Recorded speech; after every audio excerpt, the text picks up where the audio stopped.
Nous voilà de retour sur le plateau. Troisième plateau, il sera question d'aliture avec José Turlepin. Bonjour José. Bien bonjour.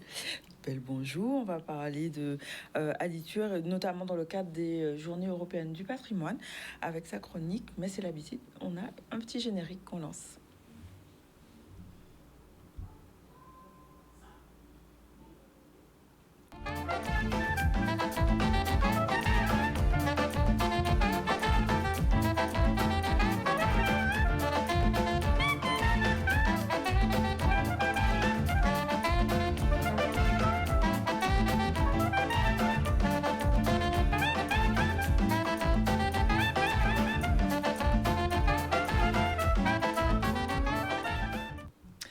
Donc un voyage dans l'œuvre d'Aliture, c'est ce que tu nous proposes aujourd'hui.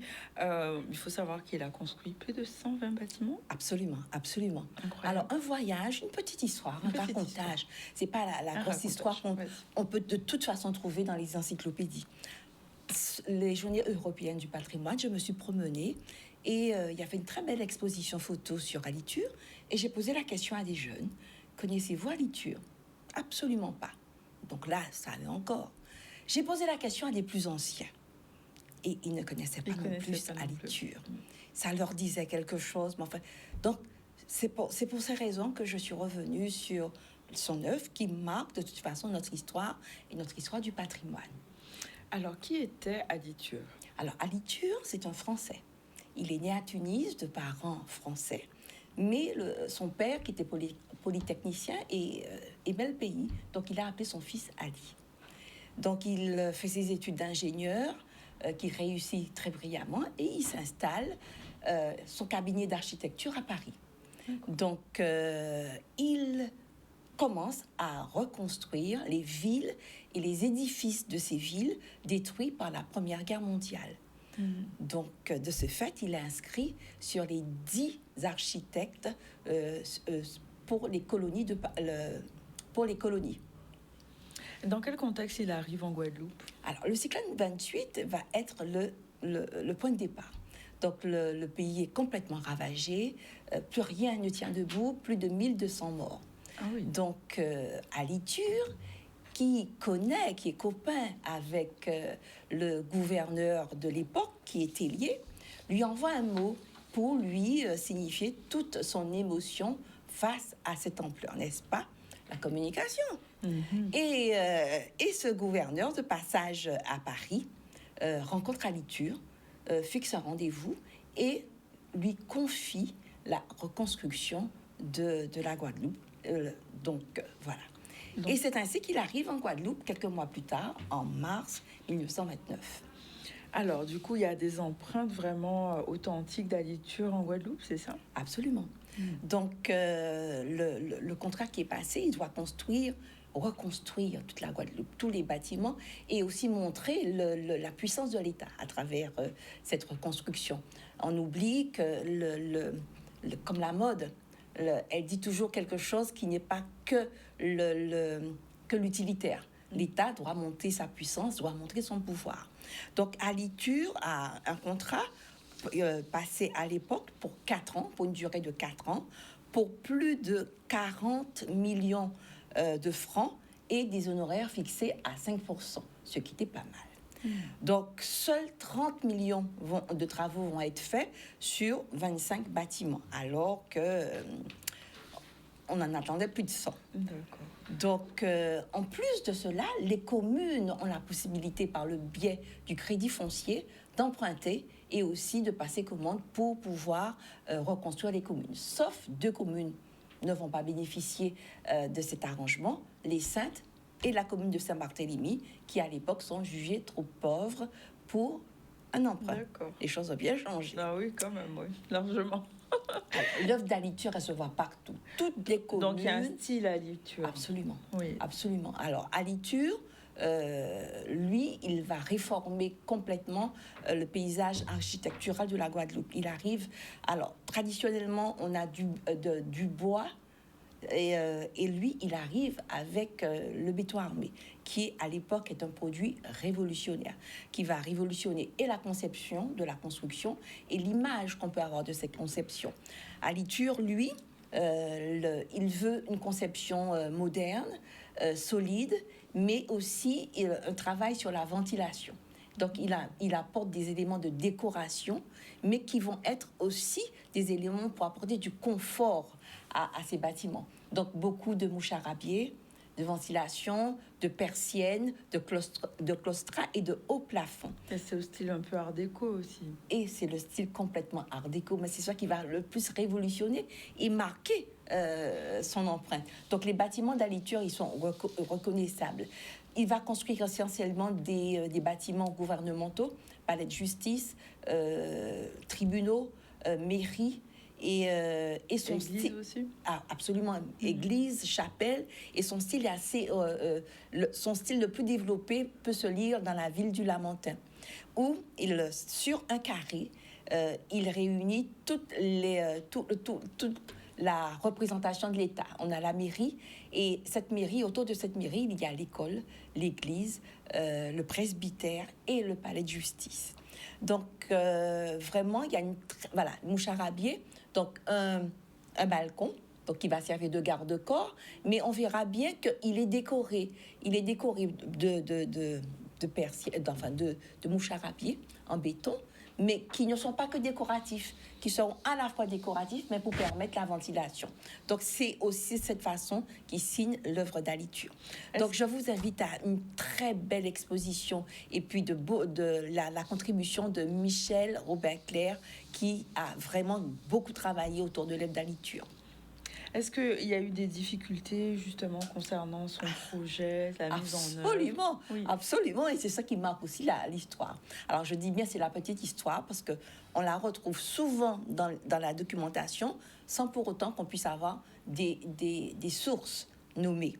Donc c'est pour ça que je vais l'appeler la petite histoire. Alors, dès son arrivée, le gouverneur, le député de la Guadeloupe, Gratien Candace, n'aime pas Aliture, on ne sait pas pourquoi, mais bon, il y a une iniquité entre ces deux hommes. Et Candace, qui a 2 journaux, en Guadeloupe et en France, la Dépêche des colonies, n'arrête pas de le nuire. Donc, Aliture, il arrive, il a un gros contrat, mais il n'a pas bonne presse, parce qu'il vient aussi perturber, déranger des intérêts de planteurs bien installés. Ça ne te rappelle pas quelque chose? Oui, c'est un peu d'actualité toujours. Voilà. Donc, en fait, il va utiliser des matériaux qui viennent d'Allemagne, qui sont la guerre. L'Allemagne paie ce tribut à la France et par le biais de ces matériaux qui sont de bonne qualité, sauf pour ce qui est de l'étanchéité des toitures. Donc, à la réception des travaux, il va y avoir des problèmes de suite sur l'étanchéité et les colonies engagent des actions contre Aliture pour ne pas lui payer ses travaux. Ah oui, donc là, il va s'en suivre une bataille judiciaire qui va être très, très longue. Aliture, il gagne.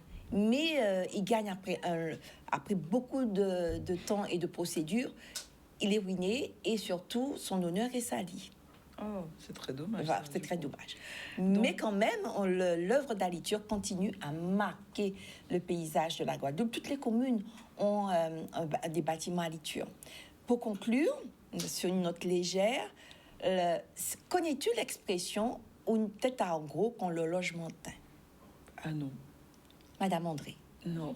Absolument. Alors, Aliture, lors de l'inauguration de l'église du Lamentin, il y avait une cloche.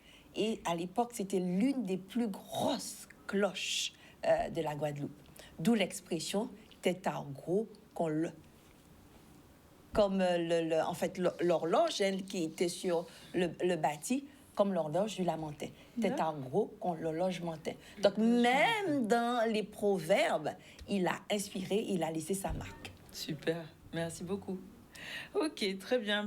Merci en tout cas pour mieux comprendre Aliture, découvrir et ouvrir vos yeux, voilà, sur l'architecture qui existe, qui est magnifique et qui fait partie de notre histoire collective et de notre identité aussi. Voilà. Merci. On va aller directement parler avec Madame André, qui est directrice adjointe du CCAS de Pointe-à-Pitre. Vous êtes là pour nous parler de la conférence d'ouverture Liberté, Égalité, Sexualité. Alors, de quoi s'agit-il dans cette conférence? Alors, bonjour, merci Bonjour. de me recevoir sur votre plateau. Et effectivement, j'invite la population à venir nous rejoindre à la conférence qui aura lieu demain soir, donc jeudi 25, au centre Rémy Nessouta à Pointe-à-Pitre, et qui parle de liberté, égalité, sexualité. Pourquoi ce thème? Alors, sommes-nous libres dans notre sexualité? C'est un peu ça la question. Et donc, on apporte des éléments d'information avec un plateau de professionnels aguerris, surtout dans le sujet, et qui sont de renom, hein, qu'on ne nomme plus, dont la réputation n'est plus à faire. On aura avec nous le sociologue Raymond Otto, qui nous parlera de l'héritage en fait de la sexualité, d'où on part, où on arrive aujourd'hui, en fait, de l'évolution de la sexualité dans le temps. Son débat sera suivi par l'intervention de Madame Marie-Laure Amétis, qui est référente parcours, coordinatrice de parcours sur la périnatalité au GIPRASPEG. Et enfin, nous aurons Monsieur Serge Daniel Fiolet, qui est un psychanalyste et qui nous parlera un peu de ce qui existe maintenant dans le futur, quelles sont les préventions à prendre autour de la sexualité. Pourquoi ce thème? Parce que depuis l'an dernier, nous menons une opération sur la prévention de la santé. Nous avons organisé un village de la santé au cours du mois de mars dernier. Et c'est dans une continuité que nous souhaitons apporter l'information d'une information précise avec des chiffres, des analyses pour comprendre...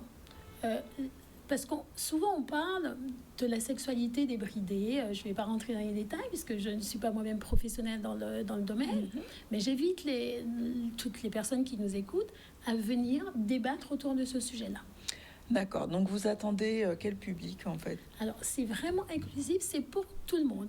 Parents, amenez vos enfants. Souvent les parents... la sexualité, c'est un peu un sujet tabou. On ne sait pas Ça reste encore très tabou. Oui. Voilà, on ne sait pas comment s'y prendre, quels sont les mots employés. Là, nous avons la chance d'avoir des professionnels qui vont parler pour nous. Et ce sera beaucoup plus simple, en tout cas pour les parents, je le pense, de poursuivre la conversation avec les enfants.